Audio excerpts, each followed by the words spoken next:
Lagi natin sinasabi, God bless you, stay blessed. But how does one stay blessed? Paano nga ba talaga tayong mananatili na nasa path of blessing? At yan ang ating pag-aaral ngayon, stay blessed. Psalm 1, 1-6, ang walang kamatayang Psalm chapter 1, isa sa mga paboritong chapters in the whole Bible.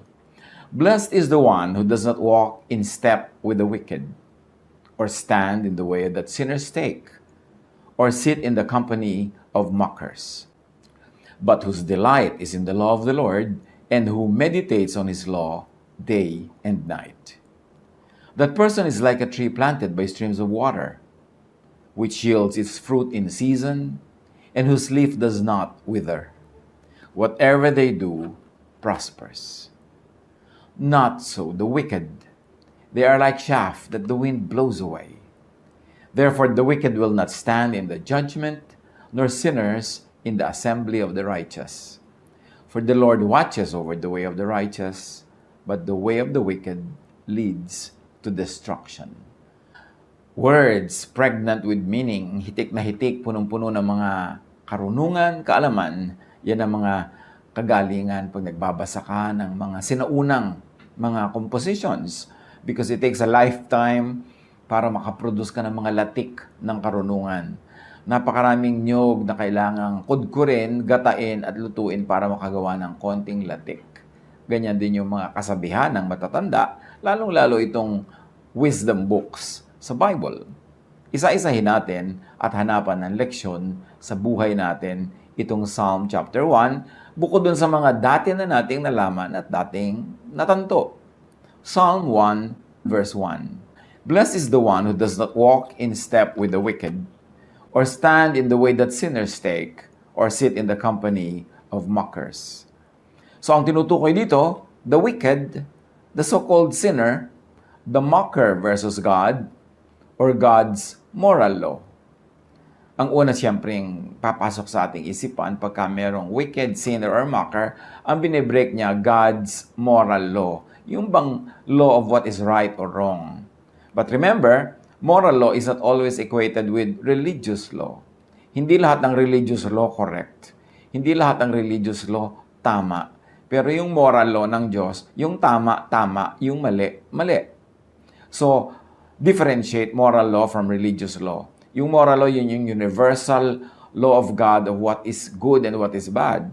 Samantala yung mga religions, all religions of the world, may mga sarili sila mga ginawang conventions of what is right and wrong. And most of those conventions are attuned to their values, to the needs of the times, even to their politics. So, ang gawin natin ngayong reading, that the wicked, the sinner, and the mocker is that who is against God's moral law and natural law. Ito isang extended reading and interpretation. Kasi magtataka yung iba, bakit po sumusunod naman ako sa God's moral law? I always do what is good. I prevent doing what is bad. Pero hindi pa rin yata ako blessed. Kasi may nawawala sa equation that God has two types of laws. One is the moral law, yung talagang covered by morality clauses of what is right and wrong. And then there is the natural law. Ibang-ibang province ito, ibang-ibang usapan. Kasi yung natural law, for instance, yung leon, kakainin niya yung usa, bad ba yun? Bad yun kung usa ka, pero kung leon ka, good yun, kasi yan ang talagang itinakdang pagkain nila. So, merong natural law, merong moral law. Merong mga taong, yes, good, na ibinibigay ko yung pagkain ko sa mga mahihirap, sa mga kapuspalad, pero pag hindi ko pinakain ng sarili ko, aandar din yung natural law na madedeprive ako, magiging undernourished ako, at pwedeng mauna pa ako mamatay kaysa doon sa mga taong moralita na pinapakain ko. So, dapat sinusunod mo yung moral law at yung natural law. That being settled, we can proceed. Napakahalaga na ating isipin na ang pagpapakilala ng Diyos yung sa kanyang moral law, which is encoded in religious scriptures. Kaya lang nga, many different religious scriptures also differ in what is right and what is wrong. So, meron pang isang magandang pagkakakilala sa Diyos, and that is through natural law.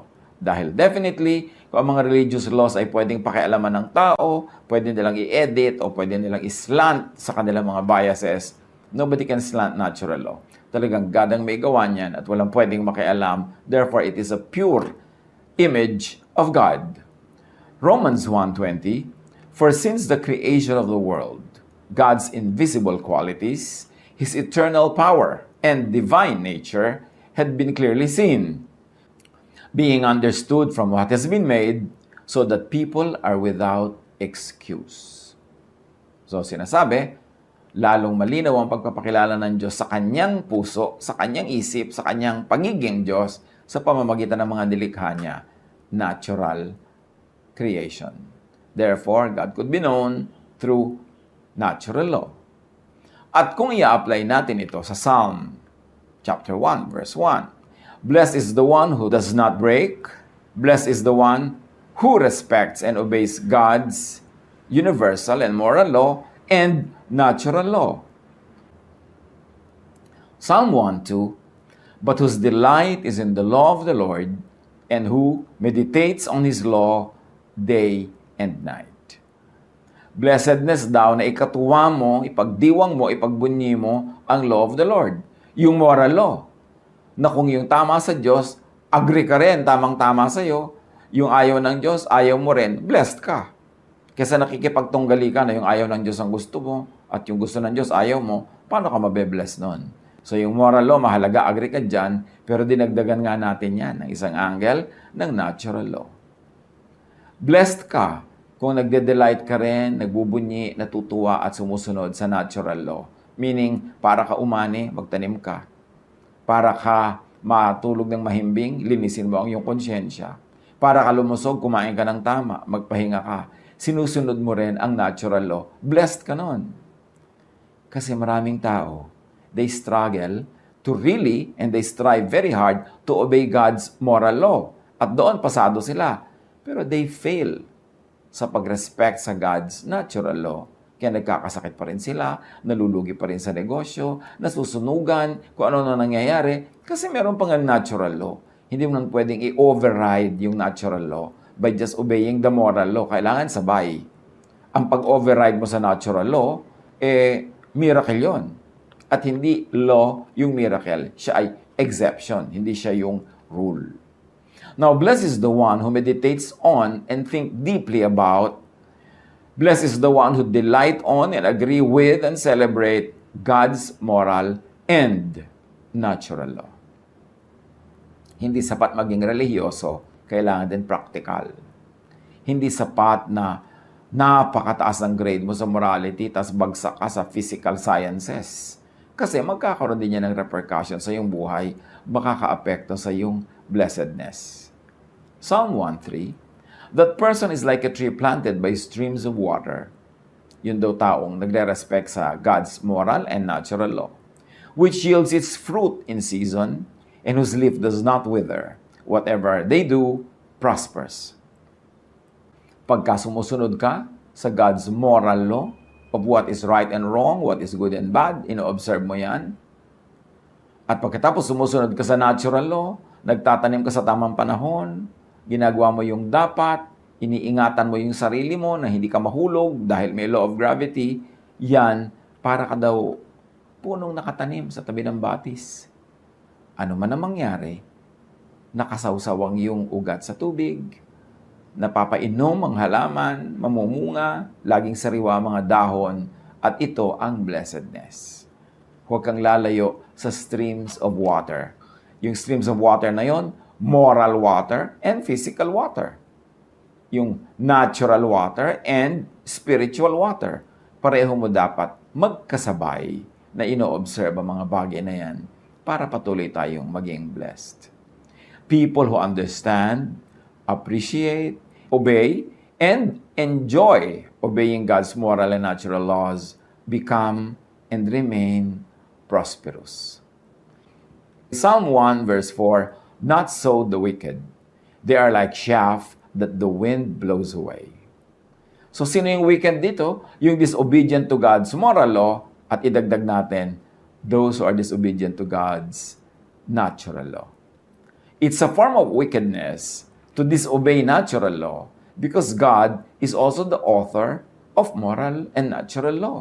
Pareho walang dapat yan iginagalang. So pagka the wicked ka, para kang para kang balat ng palay na walang laman, magaan, nililipad-lipad ng hangin kahit saan na lang dalhin. Walang direksyon, walang bigat, walang timbang, walang halaga.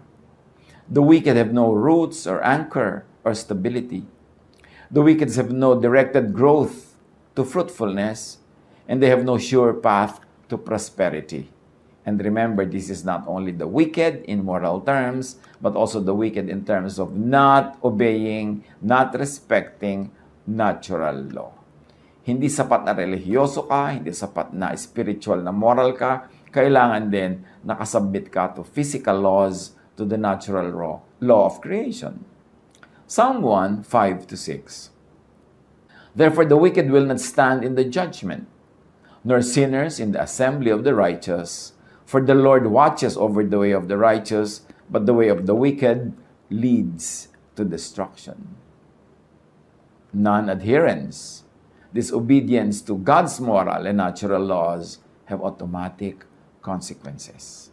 At yan ang dagdag na angle sa pag-aaral natin ngayon ng Psalm chapter 1, na hindi lang yung sa moral, kundi sa natural and physical din, sa pagsunod sa mga batas ng Diyos, nandun ang blessedness.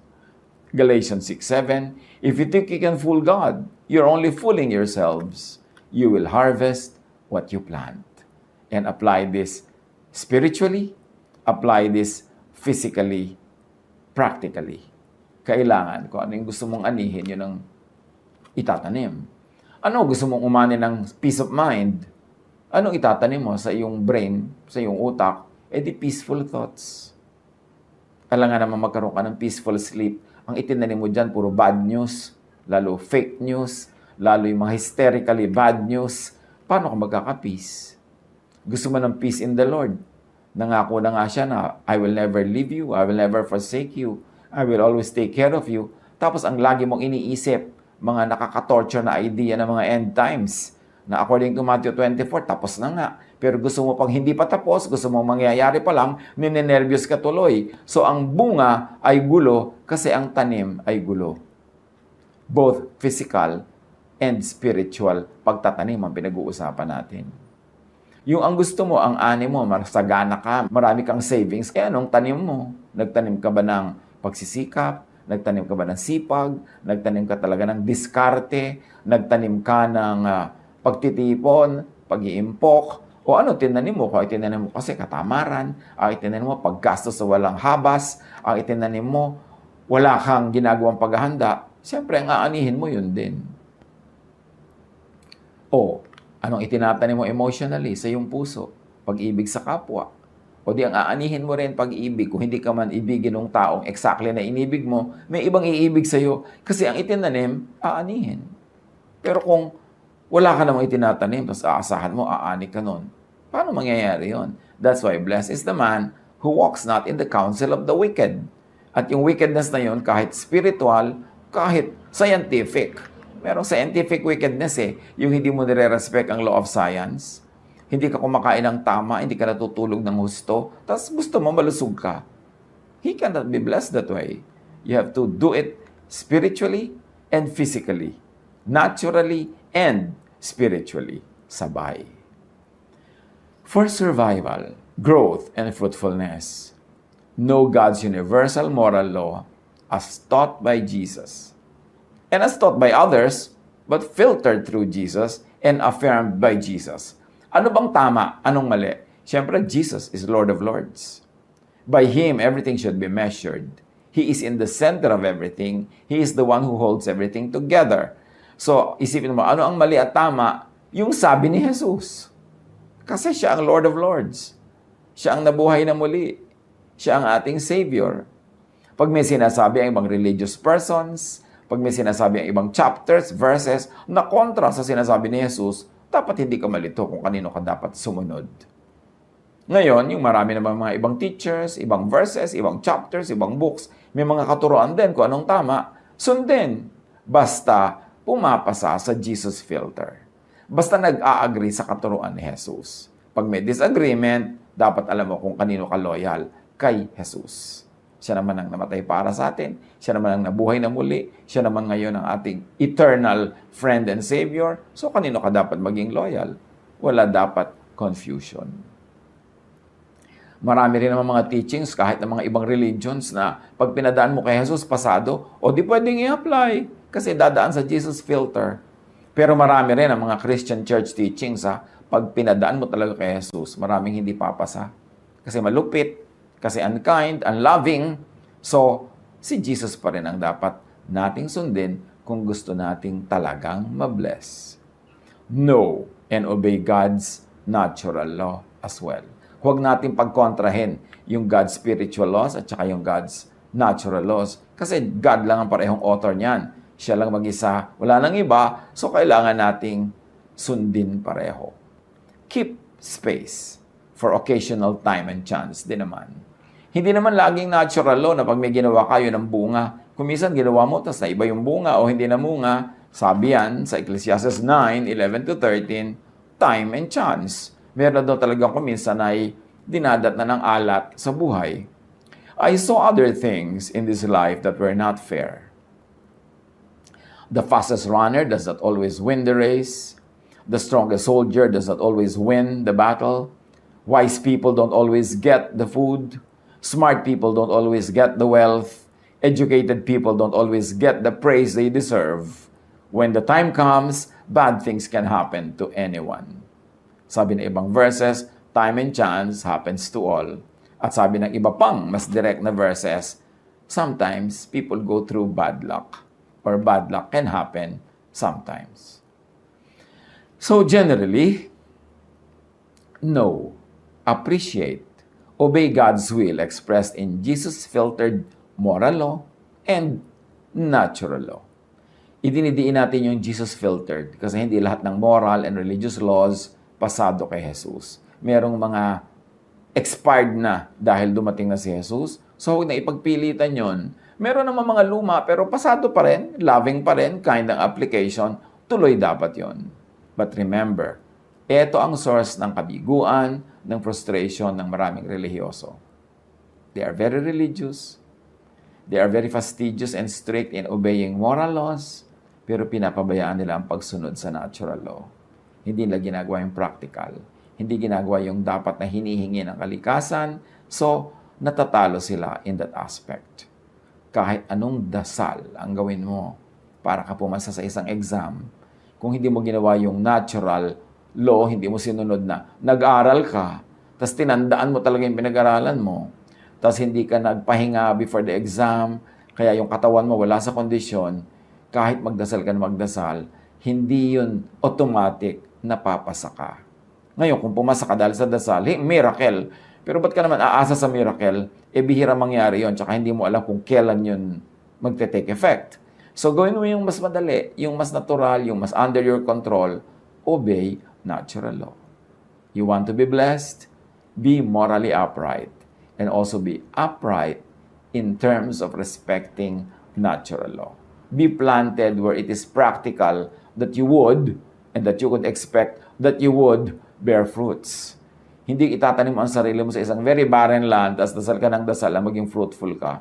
Pwede mangyari yan, pero miracle nga yun. And don't always expect a miracle to happen because it's exemption to the rule, not the rule. Obey natural law. Be blessed, stay blessed. Hanapan ng mga personal application nito sa buhay na pang-araw-araw. God bless us all.